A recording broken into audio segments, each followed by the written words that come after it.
A aula pública de hoje discute romances policiais de Agatha Christie. Neste programa, gravado na Universidade Anhembi Morumbi, no campus Vila Olímpia, quem fala sobre o assunto é Jean-Pierre Chauvin. Doutor em Teoria Literária e Literatura Comparada, Jean-Pierre é professor da Escola de Comunicações e Artes da USP. Nascida no ano de 1890, a inglesa Agatha Christie é uma das escritoras mais importantes da literatura popular. Conhecida como a Rainha do Mistério, ela ganhou fama com romances policiais que entraram para a história. Com enredos envolventes e jogos de linguagem, Agatha foi sucesso de vendas em várias gerações e classes sociais. O legado da autora é reconhecido por especialistas que tentam responder a uma pergunta fundamental: por que os métodos e a estrutura narrativa da autora conseguiram atravessar todo o século XXI e são, até hoje, influência para a literatura popular? Mas afinal, por que os romances policiais fazem tanto sucesso?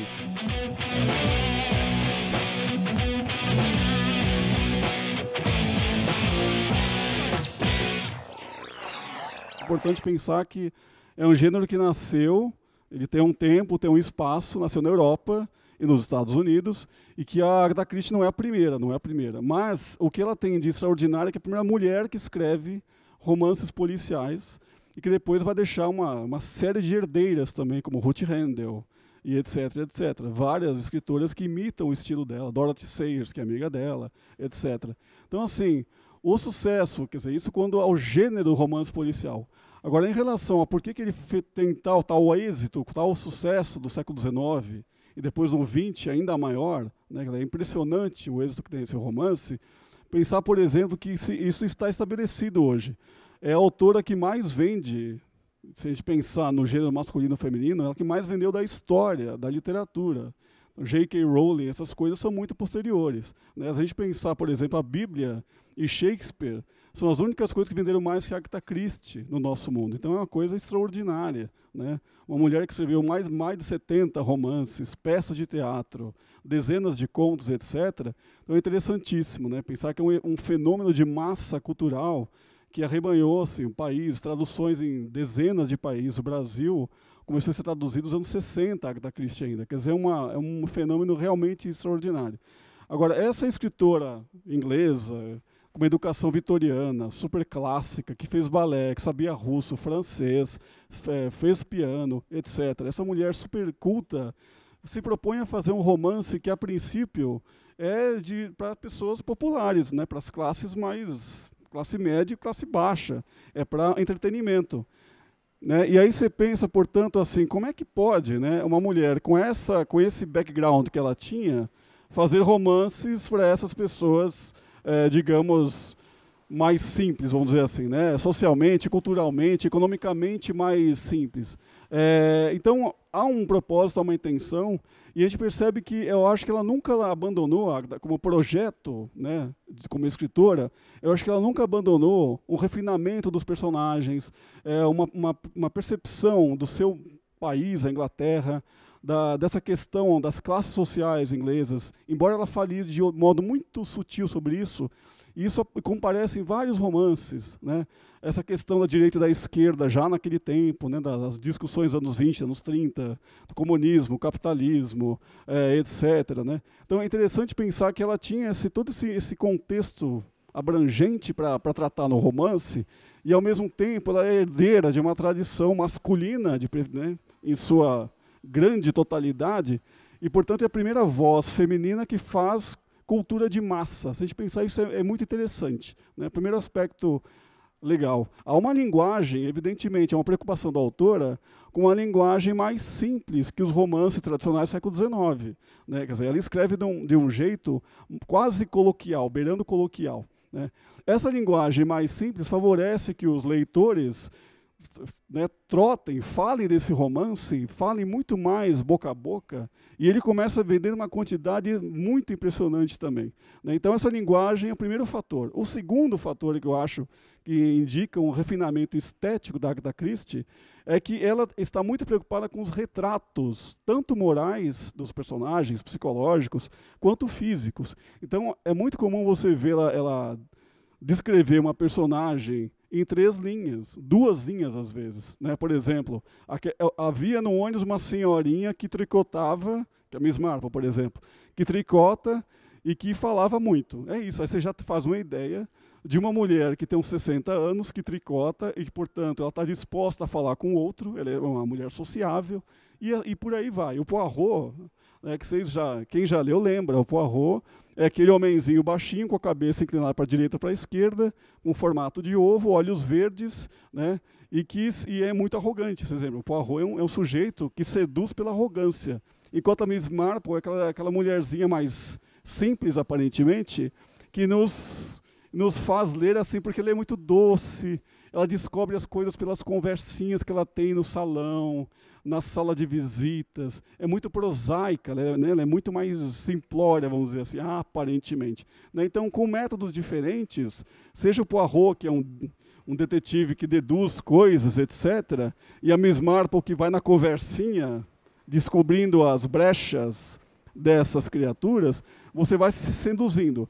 Além dessa questão da linguagem facilitada e de retratos muito assim cativantes, há um outro fator, claro, que é o crime. Quando ela escreve seus romances, ela está pensando sempre, acho que vocês já perceberam, essa ideia de que há uma coisa que o mundo está fora de ordem. Aliás, em geral está, né?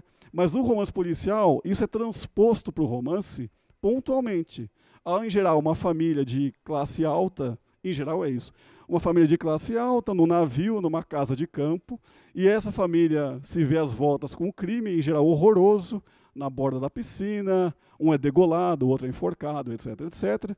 E aí essa família, a ordem, né, social, familiar, econômica é abaladíssima. Então o crime é uma questão que tem que ser resolvida imediatamente. Em geral, coincide de o Poirot estar nas redondezas, visitando um amigo rico igualmente, né? Em geral nunca os pobres tem muita, né, protagonismo nesses livros, mas essas classes médias e altas, né, que aparecem mais. Ou então a Miss Marple vai visitar uma amiga do interior e coincide, que bom que você apareceu, ontem mesmo aconteceu um crime na cidade. Sim. Né, e aí ela faz, então, começa aquele interrogatório informalzinho com as pessoas. Quem você é? Você é empregada dela? Sim, de onde você veio? Então há digamos, de formas similares, eles vão chegar à solução, eles sempre resolvem os crimes, isso é evidente, né? Quer dizer, não é romance policial, né? E aí, assim, o que os críticos dizem, então? Por que esse gênero faz sucesso, então, com a pergunta, né? Possivelmente porque o romance policial reproduz no seu gênero, na sua forma e na sua linguagem, um universo que está, digamos, quebrado ou em desordem, certo? Então, como o romance policial refaz a ordem e nós temos sede de narrativa, a gente tem 2 princípios que são atendidos. Nossa sede de ouvir histórias dos outros, ou em livros, por exemplo, né? E, ao mesmo tempo, de restabelecer uma certa ordem, um senso de justiça. Agora sim, foi punido o malvadinho da história, agora eu posso fechar o livro, ou então marcar o marcador, etc., e ler outro, eventualmente, ou nunca mais ler. A última questão que vale a pena falar, quer dizer, essa questão do êxito do romance policial, é pensar o seguinte: há uma discussão da crítica tradicional, ou conservadora, se vocês quiserem, que diz o seguinte: isso não é romance de boa qualidade, ou então, isso é subliteratura. Alguns dizem isso. E quando eu dou aula da Agatha Christie, eu tenho que lidar com esse problema. Os alunos chegam lá assim com preconceito da crítica. Professor, mas o crítico disse tal coisa, né? E aí você fica numa, né, saia justa.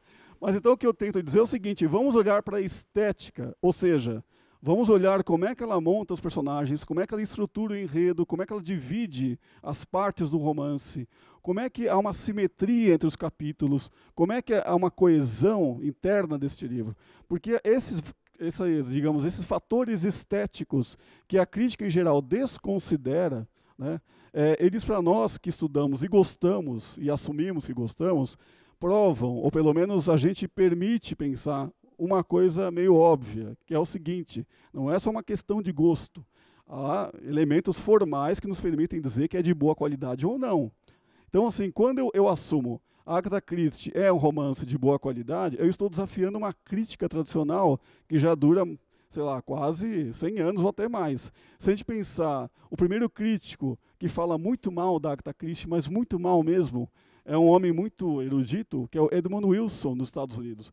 Ele escreve 2 ensaios detonando a literatura policial, e especialmente a Agatha Christie. Aí é uma questão de gênero, de machismo, mulher não sabe fazer romance, é tudo isso que está lá embutido no fundo. Então, quando a gente lê esses romances, a gente tem que pensar sempre que o nosso horizonte é contestar o Edmund Wilson. E os que vieram depois dele na mesma cola. Ah, isso é sobre literatura, isso é não sei o quê. No Brasil também já falaram isso, né? Quer dizer, há poucos livros dedicados, de fato, por até preconceito. Assim, não vou falar disso porque isso não rende, não é Ibope, pega mal, imagina, eu sou um professor. Imagina. Né? Então, eu acho que é interessante pensar que essa literatura permite questionar a crítica tradicional estabelecida. Não é ser desrespeitoso com a crítica, mas é mostrar que a estética responde ao preconceito. Isso é importantíssimo, né?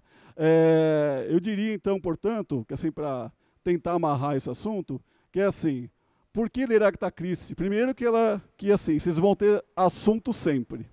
Todo mundo já leu, ou a maioria já leu esses livros, ou assistiu filmes, tem várias adaptações, e, portanto, além de você ter assunto garantido e interessantes, né? Ou seja, você lembra daquele crime, sim, nossa, que resolução, que dedução mágica, etc.